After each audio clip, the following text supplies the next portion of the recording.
नमस्कार, आपका बहुत बहुत स्वागत है हमारे चैनल द फार्मा कोर्स 2.0 पे।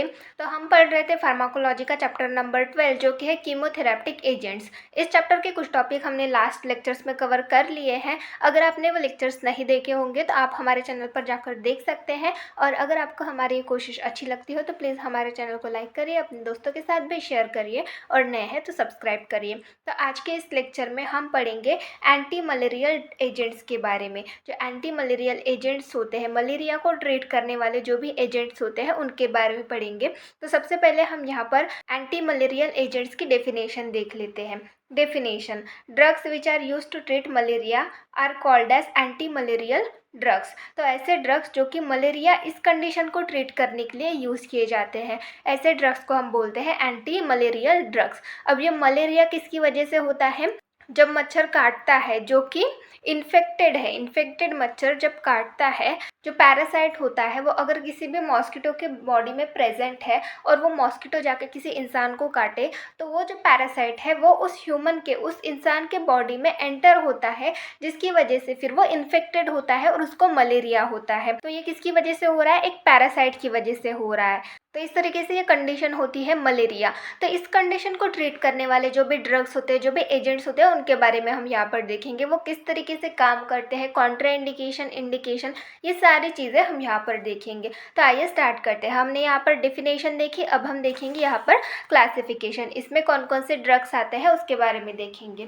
क्लासिफिकेशन: सबसे पहली कैटेगरी है 4 अमीनोक्विनोलोन्स, जिसके एग्जाम्पल है chloroquine, amodiaquine, piperaquine. Then next category है क्विनोलिन मिथेनॉल, जिसका एग्जाम्पल है mefloquine.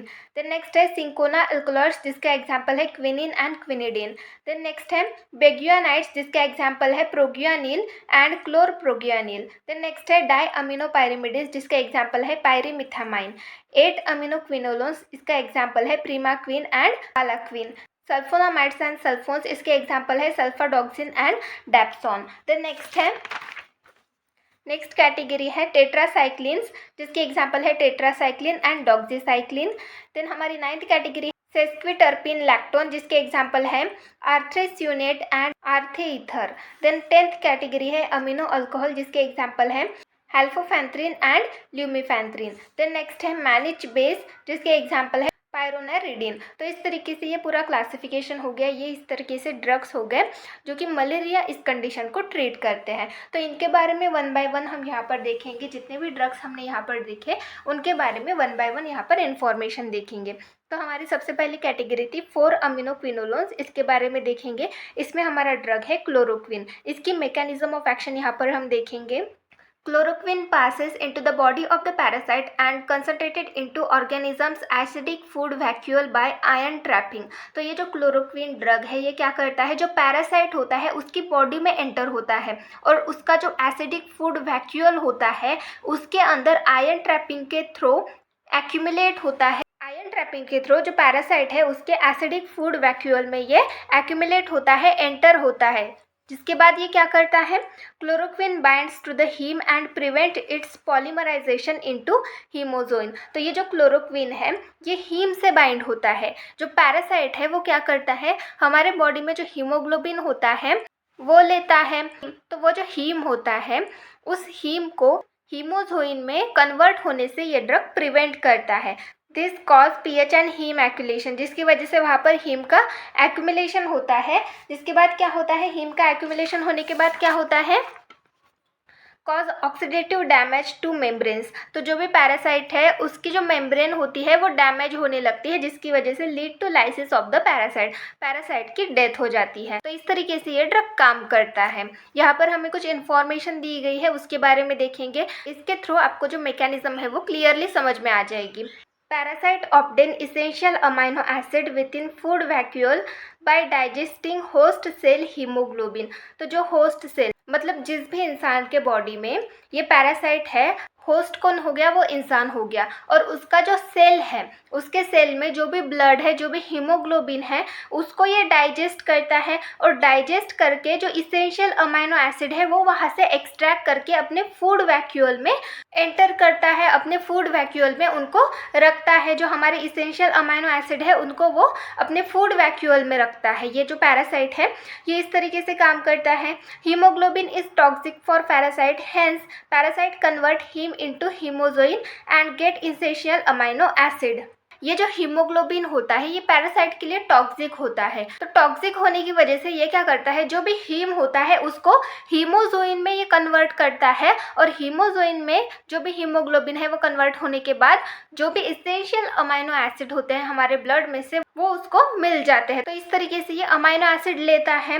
Chloroquine prevents the conversion of haem to haemozoin. तो ये जो ड्रग है ये क्लोरोक्विन क्या करता है, ये हीमोजोइन का फॉर्मेशन ही इनिबिट कर देता है। मतलब हीम को, जो हमारा हीम है उसको हीमोजोइन में कन्वर्ट ही नहीं होने देता, जिसकी वजह से उसको इसेंशियल अमाइनो एसिड मिलते ही नहीं हैं, और जो भी हीमोग्लोबिन है वो उसके लिए टॉक्सिक हो जाता है, जिसकी वजह से उसकी जो मेम्ब्रेन है वो डैमेज होने लगती है और उसकी डेथ हो जाती है। तो इस तरीके से ये ड्रग काम करता है। देन नेक्स्ट हम देखेंगे इसके थेरेप्टिक यूज, मतलब इंडिकेशन देखेंगे। इंडिकेशन क्या होते हैं, chloroquine is use in an acute attack of malaria and for suppressive prophylaxis in malaria. तो क्लोरोक्विन ये मलेरिया इस कंडीशन में यूज़ किया जाता है। जो भी मलेरिया होता है इस कंडीशन को ट्रीट करने के लिए ये यूज़ किया जाता है। It is also used in extra intestinal amoebiasis. Extra intestinal amoebiasis मतलब इंटेस्टाइनल एरिया को छोड़ के कहीं हमारे बॉडी में अदर एरिया में अमीबियासिस ऑकर हुआ है तो उस कंडीशन एक्स्ट्रा इंटेस्टाइनल अमीबियासिस बोलते हैं।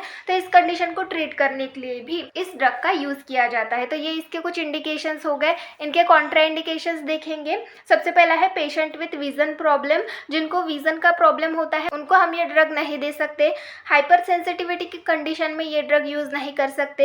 एपिलेप्सी में यूज़ नहीं कर सकते। मायोकार्डियल इन्फ्रैक्शन, पॉर्फायरिया, इन कंडीशन में हम ये ड्रग यूज़ नहीं कर सकते। पॉर्फायरिया मतलब क्या होता है, ये आरबीसी से रिलेटेड है। आरबीसी फॉर्मेशन के लिए जो केमिकल्स इसेंशियल होते हैं उनका एक्यूमुलेशन हो जाता है हमारी बॉडी में, तो इस कंडीशन को हम बोलते हैं पॉर्फायरिया। तो इस कंडीशन में भी हम ये ड्रग्स यूज़ नहीं कर सकते। तो इस तरीके से ये कॉन्ट्राइंडिकेशन हो गए क्लोरोक्विन के।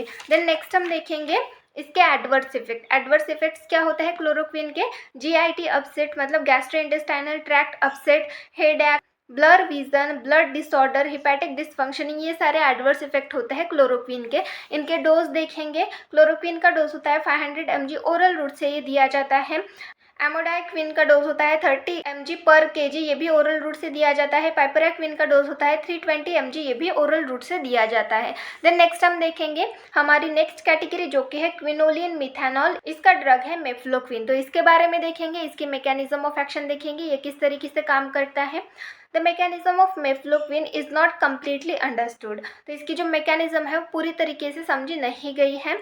Some studies suggested that mefloquine target ATS ribosome of Plasmodium falciparum and inhibit protein synthesis। तो कुछ स्टडीज़ क्या बताती है, जो मेफ्लोक्विन है ये जो ड्रग है ये क्या करता है, जो ATS राइबोसोम होता है प्लाज्मोडियम फैल्सिफेरम का। प्लाज्मोडियम फैल्सिफेरम क्या है, ये वही पैरासाइट है जिसकी वजह से मलेरिया होता है। तो ये जो प्लाज्मोडियम फैल्सिफेरम है इसके जो ATS राइबोसोम्स होते हैं इनसे बाइंड होके इनको टारगेट करके जो प्रोटीन सिंथेसिस है इनको इनिबिट कर देता है। ऐसा रिस्पॉन्स मेफ्लोक्विन का होता है, ऐसे कुछ स्टडीज़ जो है वो सजेस्ट करते हैं। तो इस तरीके से ये मैकेनिज्म है। नेक्स्ट हम देखेंगे इनके थेराप्टिक यूज़ मतलब इंडिकेशन क्या होते हैं। Mefloquine is use for multi resistance Plasmodium falciparum. तो मेफ्लोक्विन ये किसके लिए यूज़ किया जाता है, प्लाज्मोडियम फैल्सिफेरम का अगर इन्फेक्शन हुआ हो तो उस कंडीशन में ये यूज़ किया जाता है। अब ये प्लाज्मोडियम पी फैल्सिफेरम मतलब प्लाज्मोडियम फैल्सिफेरम। तो प्लाज्मोडियम फैल्सिफेरम ये पैरासाइट है, इसकी वजह से मलेरिया ये कंडीशन ऑकर होती है। अगर सिंपल लैंग्वेज में देखें तो मलेरिया इस कंडीशन को ट्रीट करने के लिए ये ड्रग यूज़ किया जाता है। देन नेक्स्ट हम देखेंगे इनके कॉन्ट्राइंडिकेशंस, कौन सी कंडीशन में हम ये ड्रग यूज़ नहीं कर सकते। सीजोफ्रेनिया में नहीं कर सकते, psychotic disorder, depression, myasthenia gravis, sinus bradycardia, slow heart rhythm, ये सारे जो यहाँ पर कंडीशंस दी गई है इनके बारे में हमने पहले भी बहुत बार देखा है। सिज़ोफ्रेनिया मतलब क्या होता है, ये सीएनएस से रिलेटेड होती है, जो थिंकिंग की एबिलिटी होती है, बिहेव करने की एबिलिटी होती है, वो पर्सन लॉस कर देता है, जिसको हम सिज़ोफ्रेनिया बोलते हैं। साइकोटिक डिसऑर्डर मतलब ब्रेन से रिलेटेड डिसऑर्डर। साइकोटिक डिसऑर्डर में हम ये ड्रग यूज़ नहीं कर सकते, डिप्रेशन की कंडीशन में यूज़ नहीं कर सकते। माइस्थेनिया ग्रेविस मतलब स्केलेटल मसल्स की वीकनेस होती है, ऑटोइम्यून डिसऑर्डर है ये। साइनस ब्रैडिकार्डिया मतलब जो हार्ट रिदम होती है, हार्ट रेट जो होता है वो कम हो जाता है, इस कंडीशन में हम ये ड्रग यूज़ नहीं कर सकते। स्लो हार्ट रिदम में यूज़ नहीं कर सकते। तो ये इसके कुछ कॉन्ट्राइंडिकेशंस हो गए। एडवर्स इफेक्ट्स क्या होते हैं, डिजीनेस हो गया, nausea, diarrhoea, vomiting, abdominal pain, sinus bradycardia, तो ये सारे इसके एडवर्स इफेक्ट्स होते हैं। देन नेक्स्ट हम देखेंगे इसका डोज। मेफ्लोक्विन का डोज होता है 250 mg, ओरल रूट से ये दिया जाता है। तो इस तरीके से ये ड्रग होता है। देन नेक्स्ट हम देखेंगे हमारी नेक्स्ट कैटेगरी जो कि है सिंकोना अल्कोलॉइड्स। तो सिंकोना अल्कोलॉइड्स के ड्रग्स है क्विनिन एंड क्विनिडिन। इनकी मैकेनिज्म ऑफ एक्शन देखेंगे।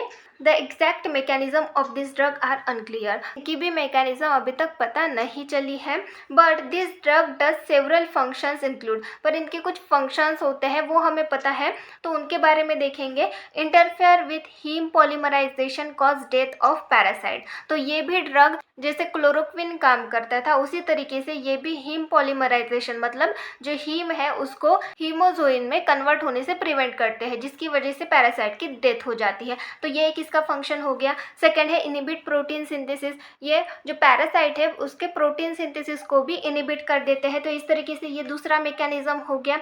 Inhibit DNA replication transcription. तो ये डीएनए रिप्लिकेशन ट्रांसक्रिप्शन को भी इनिबिट कर देते हैं। Depress many enzyme action, enzymes के एक्शन डिप्रेस कर देते हैं। तो ये कुछ इनके फंक्शंस हो गए। देन नेक्स्ट हम देखेंगे इनके थेरेप्टिक यूज, इनके इंडिकेशंस क्या होते हैं। It is use to treat acute attack of plasmodium falciparum malaria. तो ये भी मलेरिया इस कंडीशन को ट्रीट करने के लिए यूज़ किया जाता है। अब यहाँ पर स्पेसिफिक नाम क्यों दिया गया है प्लाज्मोडियम फैल्सिफेरम, क्योंकि प्लाज्मोडियम फैल्सिफेरम ये एक हो गया पैरासाइट, पर और दूसरे तरीके के भी पैरासाइट्स होते हैं। अलग अलग तरीके के पैरासाइट्स होते हैं जो कि मलेरिया कॉज करते हैं, इसलिए यहाँ पर स्पेसिफिक नाम दिया गया है। तो ये जो ड्रग है ये प्लाज्मोडियम फैल्सिफेरम मलेरिया जो होता है उसको ट्रीट करने के लिए यूज़ किया जाता है। It relieve muscle spasm in myotonic congenita. तो ये मसल स्पाज्म को भी रिलीव करने के लिए यूज़ किया जाता है। Used as sclerosing agent. तो एज अ स्क्लेरोरिंग एजेंट करके भी इसका यूज़ किया जाता है। तो इस तरीके से ये इनके इंडिकेशंस हो गए। इनके एडवर्स इफेक्ट देखेंगे तो सिंकोनिज्म सबसे पहला है। इसमें क्या क्या आते हैं, headache, dizziness, nausea, vomiting, blur vision, ये इसके एडवर्स इफेक्ट हो गए। देन नेक्स्ट है लोकल इरिटेशन, ये एक हो गया। बोन मैरो डिप्रेशन में कौन कौन से आते हैं, ल्यूकोपेनिया, थ्रोम्बोसाइटोपेनिया, इस तरीके के एडवर्स इफेक्ट दिखते हैं। फोर्थ है ब्लैक वाटर फीवर, इसमें coagulation, renal failure, hyper sensitive reaction. तो इस तरीके से ये एडवर्स इफेक्ट दिखते हैं इन ड्रग्स के। देन नेक्स्ट हम देखेंगे इनके डोज। क्विनिन का डोज होता है 30 mg पर kg, ओरल रूट से दिया जाता है। क्विनिडिन का डोज होता है 200 mg ओरल रूट से या फिर इंट्रावेस्कुलर रूट से या फिर इंट्रामस्कुलर रूट से ये दिया जाता है। तो इस तरीके से ये इनके डोज हो गए। देन नेक्स्ट हम देखेंगे हमारी नेक्स्ट कैटेगरी जो कि है बेग्यूनाइड्स। इसका एग्जाम्पल है प्रोग्यानिल। इसकी मैकेनिज्म ऑफ एक्शन देखेंगे ये किस तरीके से काम करता है। प्रोग्यानिल इनिबिट मलेरियल डाइहाइड्रोफोलेट रिडक्टेज एंजाइम। तो ये ड्रग क्या करता है, ये ड्रग एंजाइम पे एक्ट करता है। एंजाइम है कौन सा, डाइहाइड्रोफोलेट रिडक्टेज एंजाइम। इस एंजाइम को ही ये इनिबिट कर देता है। प्रिवेंट फॉर्मेशन ऑफ टेट्राहाइड्रोफोलेट, जो टेट्राहाइड्रोफोलेट है उसका फॉर्मेशन ये प्रिवेंट कर देता है, जिसकी वजह से क्या होता है, inhibit DNA synthesis and cell division. जो भी पैरासाइट है उसका डीएनए सिंथेसिस जो है वो इनिबिट हो जाता है और उसकी सेल डिवीजन भी इनिबिट हो जाती है, मतलब स्टॉप हो जाती है, जिसकी वजह से parasite unable to form gametocytes. तो गैमेटोसाइट फॉर्म नहीं कर पाता पैरासाइट, जिसकी वजह से जो भी इन्फेक्शन है वो उसका बढ़ता नहीं, वो कम हो जाता है। तो इस तरीके से ये ड्रग काम करते हैं। देन नेक्स्ट हम देखेंगे इनके यूजेस मतलब indication. It is use as anti malarial agent, मतलब मलेरिया इस कंडीशन को ट्रीट करने के लिए ये यूज़ किए जाते हैं। कॉन्ट्राइंडिकेशंस देखेंगे, pregnant woman, lactating mother, several kidney disease, ये सारे इसके कॉन्ट्राइंडिकेशंस हो गए। एडवर्स इफेक्ट देखेंगे, loosening of skin, conversion, difficult swallowing, fast heart rate, increase sensitivity to skin, ये सारे इसके एडवर्स इफेक्ट्स हो गए। डोज देखेंगे, प्रोग्यानिल का 250 mg ओरल रूट से दिया जाता है। क्लोरोप्रोक्यानिल का डोज होता है 500 mg, ये भी ओरल रूट से दिया जाता है। देन नेक्स्ट हम देखेंगे हमारी फिफ्थ कैटेगरी जो कि है डायअमीनोपाइरिमिडिन। तो इसके बारे में देखेंगे, इसका एग्जाम्पल है पायरीमिथामाइन। इसके बारे में देखेंगे ये किस तरीके से काम करता है। This drug inhibit the plasmodium form of dihydrofolate reductase. तो ये ड्रग भी क्या करता है, जो डाइहाइड्रोफोलेट रिडक्टेज है इस एंजाइम को इनिबिट कर देता है, जिसकी वजह से क्या होता है, reduce the production of folic acid. तो वो एंजाइम इनिबिट होने की वजह से जो फोलिक एसिड होता है उसका प्रोडक्शन रिड्यूस हो जाता है। Require for nucleic acid synthesis in malarial parasite. तो फोलिक एसिड किसके लिए ज़रूरी होता है, जो मलेरियल पैरासाइट है उसके बॉडी में जो न्यूक्लिक एसिड है उसके सिंथेसाइजेशन के लिए फोलिक एसिड ज़रूरी होता है। ये जो ड्रग है ये क्या करते हैं, जो फोलिक एसिड का प्रोडक्शन है वही कम कर देते हैं, रिड्यूस कर देते हैं, जिसकी वजह से उसके बॉडी में न्यूक्लिक एसिड का सिंथेसाइजेशन हो ही नहीं पाता और उसकी डेथ हो जाती है, कॉज लाइसिस ऑफ पैरासाइट। तो इस तरीके से ये ड्रग काम करते हैं। इनके थेरेप्टिक यूज़ देखेंगे, it is use as anti malarial, मतलब मलेरिया इस कंडीशन में ये ड्रग यूज़ किए जाते हैं। It is use for the treatment of toxoplasma gondii infection. तो इस इन्फेक्शन में भी ये ड्रग यूज़ किए जाते हैं। तो इस तरीके से ये इनके इंडिकेशंस हो गए। इनके कॉन्ट्राइंडिकेशंस देखेंगे, कॉन्ट्राइंडिकेशंस कौन कौन से होते हैं। इनएडिक्वेट फोलिक एसिड, तो फोलिक एसिड अगर कम अमाउंट में प्रेजेंट है तो उस कंडीशन में हम ये ड्रग यूज़ नहीं कर सकते। एनीमिया इस कंडीशन में यूज़ नहीं कर सकते। Decrease bone marrow function, bone marrow का फंक्शन अगर प्रॉपरली नहीं है तो उस कंडीशन में ये ड्रग यूज़ नहीं कर सकते। Decrease blood platelets, liver problem, decrease kidney function, ये सारे कॉन्ट्राइंडिकेशंस होते हैं इस ड्रग के। देन नेक्स्ट हम देखेंगे इसके एडवर्स इफेक्ट। सबसे पहला है black stool, blood in urine, irregular beats, itching, red eyes, ये सारे इसके एडवर्स इफेक्ट्स हो गए। देन नेक्स्ट हम देखेंगे इसका डोज।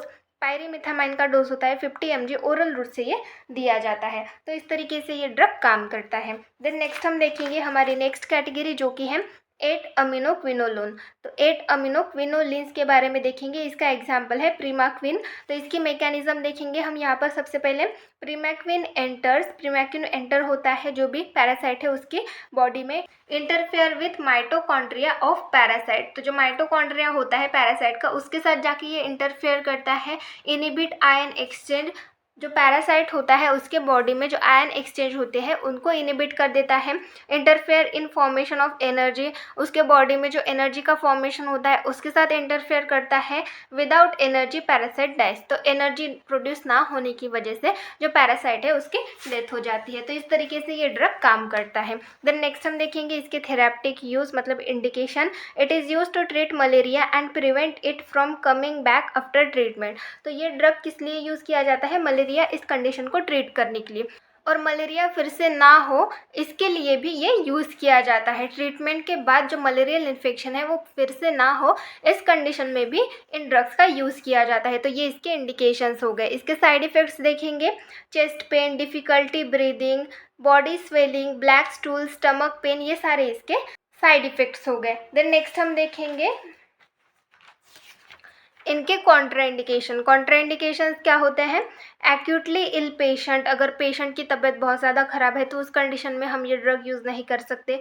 रूमेटाइड आर्थराइटिस है अगर किसी पेशेंट में तो उस कंडीशन में हम ये ड्रग यूज़ नहीं कर सकते। ल्यूपस इराइथ्रोमैटोसिस, तो ल्यूपस इराइथ्रोमैटोसिस मतलब ऑटो इम्यून अटैक होता है। हमारी बॉडी में जो हमारी इम्यून सिस्टम होती है वो हमारे नॉर्मल सेल्स पे ही अटैक करती है, जिसकी वजह से इन्फ्लामेशन आ जाती है हमारी बॉडी में।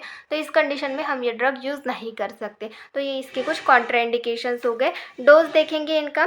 प्रीमैक्विन का डोज होता है 15 mg, ओरल रूट से दिया जाता है। विलेक्विन का डोज होता है 25 mg, ओरल रूट से ये भी दिया जाता है। तो इस तरीके से ड्रग हो गए। देन नेक्स्ट हम देखेंगे सल्फोनामाइड्स एंड सल्फोन्स के बारे में। हमारी 7th नंबर की कैटेगरी है। इसके ड्रग्स हैं सल्फाडॉक्सिन एंड सल्फामिथोपायरेजिन। तो इनके बारे में देखेंगे, इनकी मैकेनिज्म ऑफ एक्शन देखेंगे। Sulfadoxine inhibit the activity of dihydropteroate synthase. तो ये सल्फाडॉक्सिन क्या करता है, जो डाइहाइड्रोक्टेरेट सिंथेज होता है इसकी एक्टिविटी इनिबिट कर देता है, जिसकी वजह से क्या होता है, block the action of dihydrofolate reductase. जो डाइहाइड्रोफोलेट रिडक्टेज होता है उसकी एक्शन ब्लॉक हो जाती है। Unable to form folic acid, folic acid जो है वो पैरासाइट की बॉडी में फॉर्म नहीं हो पाता, जिसकी वजह से कॉज लाइसिस ऑफ पैरासाइट की डेथ हो जाती है। फोलिक एसिड इसेंशियल होता है न्यूक्लिक एसिड के फॉर्मेशन के लिए। तो पैरासाइट की बॉडी में न्यूक्लिक एसिड फॉर्म ही नहीं होता, जिसकी वजह से वो अपने फंक्शंस प्रॉपर्ली नहीं कर पाता और उसकी डेथ हो जाती है। तो इस तरीके से ये ड्रग काम करते हैं। इसके यूज़ देखेंगे, it is use for the treatment of bacterial infection. तो बैक्टीरियल इन्फेक्शन को ट्रीट करने के लिए ये ड्रग यूज़ किया जाता है। देन नेक्स्ट हम देखेंगे इनके कॉन्ट्राइंडिकेशंस। कॉन्ट्राइंडिकेशंस कौन कौन से होते हैं? Pregnancy, pre mature infant, renal impairment, dehydration, इस सारी कंडीशन में हम ये ड्रग यूज़ नहीं कर सकते। साइड इफ़ेक्ट्स कौन से हैं? एब्डोमिनल पेन हो गया, blood in urine, diarrhoea, increase thirst, lower back pain, pain while urination. तो ये सारे इसके साइड इफ़ेक्ट्स हो गए। डोज क्या है इनका? सल्फोनामाइड का डोज है 750 mg ओरल रूट से दिया जाता है। सल्फामिथोपायराजिन का डोज है 300 mg, ये भी ओरल रूट से दिया जाता है। डेप्सोन का डोज है 300 mg, ये भी ओरल रूट से दिया जाता है। तो इस तरीके से ये ड्रग हो गए। तो नेक्स्ट हम देखेंगे हमारी नेक्स्ट कैटेगरी 8th नंबर की कैटेगरी, जो कि है टेट्रासाइक्लिन्स। इसके एग्जाम्पल है टेट्रासाइक्लिन एंड डॉक्सीसाइक्लिन। ये किस तरीके से काम करते हैं? Tetracycline bind to 30th ribosomal subunit. ये क्या करता है? जो पैरासाइट का 30th राइबोसोमल सब यूनिट है उनसे जाके बाइंड हो जाता है, जिसकी वजह से क्या होता है? Block the binding of amino acyl tRNA to the acceptor site. तो एक्सेप्टर साइट पे अमाइनो असाइल tRNA की बाइंडिंग साइट होती है, तो उसकी बाइंडिंग को ही जाके ये ब्लॉक कर देता है, जिसकी वजह से अमाइनो असाइल tRNA ये बाइंड नहीं हो पाता, जिसकी वजह से क्या होता है? Inhibit the protein synthesis. Protein synthesis नहीं हो पाता, लीडिंग टू बैक्टीरियोस्टैटिक इफेक्ट। मतलब जो भी पैरासाइट है, जो भी बैक्टीरिया होता है, उसकी डेथ हो जाती है। तो इस तरीके से ये ड्रग काम करता है। देन नेक्स्ट हम देखेंगे इसके इंडिकेशंस। रिस्पायरेटरी ट्रैक्ट इन्फेक्शन, मतलब हमारे रिस्पायरेटरी ट्रैक्ट का इन्फेक्शन, उस कंडीशन में हम ये ड्रग यूज़ कर सकते हैं। Skin infection, eyes infection, lymphatic infection, urinary infection, मतलब मोस्ट ऑफ द इन्फेक्शंस में ये ड्रग हम यूज़ कर सकते हैं। इनके कॉन्ट्राइंडिकेशंस क्या है? Pregnancy, hyper sensitivity, lactating children, मतलब जो इन्फेंट्स होते हैं उनमें हम ये ड्रग यूज़ नहीं कर सकते, ये कॉन्ट्राइंडिकेटेड होते हैं। साइड इफ़ेक्ट्स कौन कौन से होते हैं? Headache, blur vision, skin rash, hives, मतलब ये अर्टिकैरिया ये कंडीशन होती है। Swelling of face, difficult breathing. तो ये सारे साइड इफ़ेक्ट्स हो गए इन ड्रग्स के। इनके डोज देखेंगे। टेट्रासाइक्लिन का डोज होता है 500 mg, ओरल रूट से दिया जाता है। डॉक्सीसाइक्लिन का डोज होता है 100 mg, ये भी ओरल रूट से दिया जाता है। तो इस तरीके से ये ड्रग्स होते हैं, tetracycline and doxycycline. Then next हम देखेंगे हमारी 9th कैटेगरी, जो कि है सेस्क्विटर्पिन लैक्टोन्स। तो इसके बारे में देखेंगे। इसका ड्रग है आर्टिस्यूनेट। तो इसके बारे में देखेंगे ये किस तरीके से काम करता है।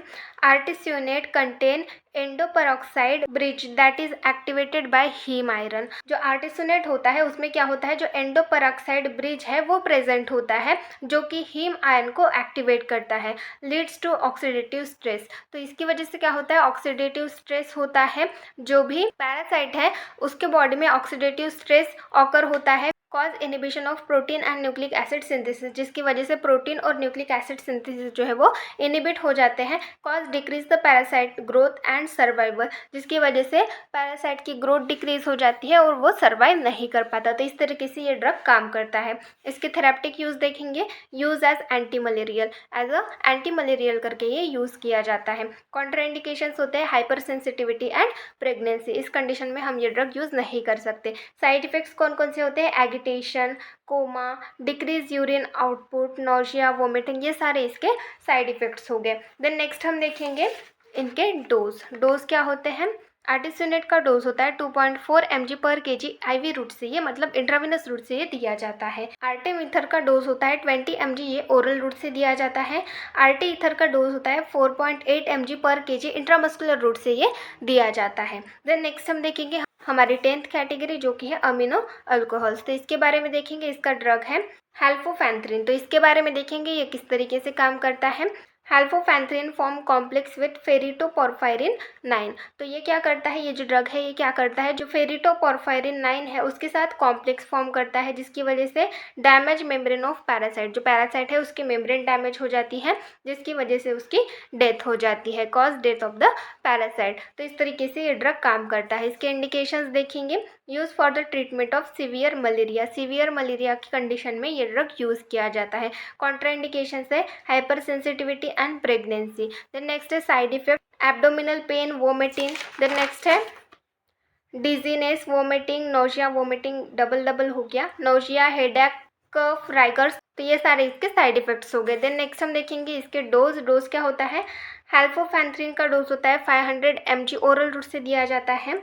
क्यूमीफेंथ्रिन का डोज होता है 480 mg, ये भी ओरल रूट से दिया जाता है। तो इस तरीके से ड्रग होता है जो कि मलेरिया इस कंडीशन को ट्रीट करने के लिए यूज़ किए जाते हैं। तो आज के लेक्चर में बस इतना ही, बाकी का टॉपिक हम नेक्स्ट लेक्चर में देखेंगे। Thank you.